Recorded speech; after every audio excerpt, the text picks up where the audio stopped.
যাবে দেখাবো ছবি তোমার করবে করবো বিলাস যাবে যেদিন রাধা রানী গভীর বাসরা মাথায় নিয়ে ওই মথুরার হাটে যাবে সেদিন তোমাকে যুগল চরণ দিয়ে মনসা ধন্য করে দেবো। আজ তুমি আমাকে পিতার কোলে ফিরিয়ে দাও দাও দাও যমুনা পিতা বড় চিন্তায় পড়েছে ফিরিয়ে দাও। এই কথা বলতে আর যমুনা গোবিন্দকে ছেড়ে দিয়েছে। গোবিন্দকে ছেড়ে দিতে আজ গোবিন্দ জলের মধ্যে ভাসতে শুরু করেছে। আর পিতা বসবে বলছে এই তো আমি ছেলেটাকে আমার ফিরে পেয়েছি। না জানি ছেলেটা কত জল পানে করেছে, যাই হোক আমি তো আবার ফিরে পেয়েছি।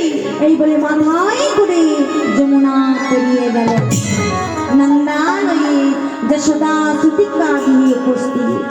যে মা যশোদার করে কোলে একটি কন্যা সন্তান এসেছে, তাই মা যশোদার কাছে যে মা যশোদার কোলে একটি কন্যা সন্তান এসেছে এই মা যশোদার কোলের পাশে শুইয়ে দিয়ে আর স্বস্তির নিঃশ্বাস ছাড়লো।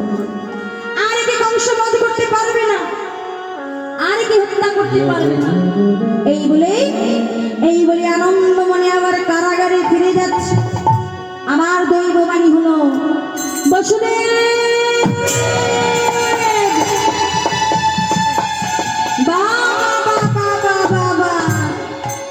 ব্যস্ত আনন্দ মনে ফিরে যাচ্ছ।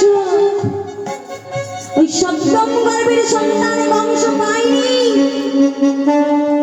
ওই অষ্টম গর্ভের সন্তান যদি বংশ না পায় তোমাকে আর দেবকীকে জ্যান্ত পুড়িয়ে মারবে।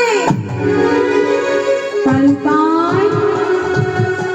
হঠাৎ মা যশোদার কোলের কাছে শিশু কন্যা কেঁদে উঠল।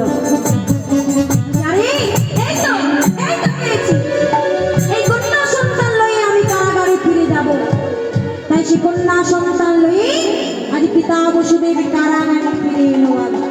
ওমা সে কন্যা সন্তান তার কন্যা সন্তান নাই মা, মহামায়া দুর্গা দেবী দুর্গা 10 হাতে করে দেবকী বসুদেবের হাতে পায়ে শিকল গুলো বেঁধে দিল, বক্ষে পাশানে চাপিয়ে দিল। আবার পুনরায় শিশু কন্যা রোগ ধরে কাঁদতে লাগলো। আর সেই কান্নার আওয়াজ শুনতে পেল লক্ষ্মী প্রহরী সকলে। মহারাজ দেবকীর অষ্টম গর্ভের সন্তানের জন্ম হয়েছে মহারাজ। ওই শুনুন তার কান্না ভেসে আসছে। তাই সে কান্নার আওয়াজ শ্রবণে করি কংসের বিলম্ব না করে তাড়াতাড়ি করে কারাগারে এসে বলছে দাও বসুদেব দাও, ওই সন্তান তুমি আমায় দাও। প্রতিজ্ঞাবদ্ধ দাও দাও দাও বসুদেব দাও, ওই সন্তান তুমি আমায় দাও। তাই প্রতিজ্ঞাবদ্ধ বসুদেব তুলে দিল কংসের হাতে। কংস ছেলেটিকে দেখে বলছে কি কথা ছিল যে অষ্টম গর্ভের সন্তান পুত্র সন্তান হবে, কিন্তু কন্যা সন্তান কেন? যাই হোক এ যখন দেবকীর অষ্টম গর্ভের সন্তান, একে আমি আর বাঁচিয়ে রাখবো না কিছুতেই না। এই বলে যেই না চার মেরেছে মহাশূন্যে বসে গেল শিশু কন্যা। আট্ট হাসি হাসতে লাগলো।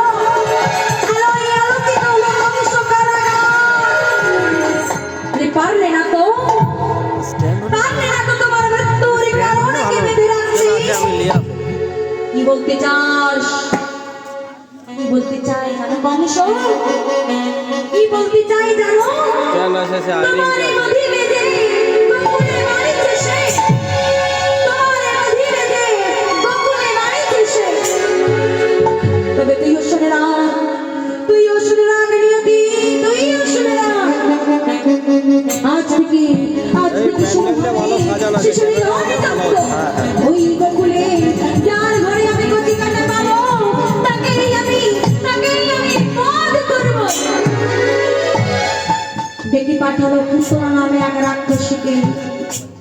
এই পুতনা তুই একটা ছেলে পাবি,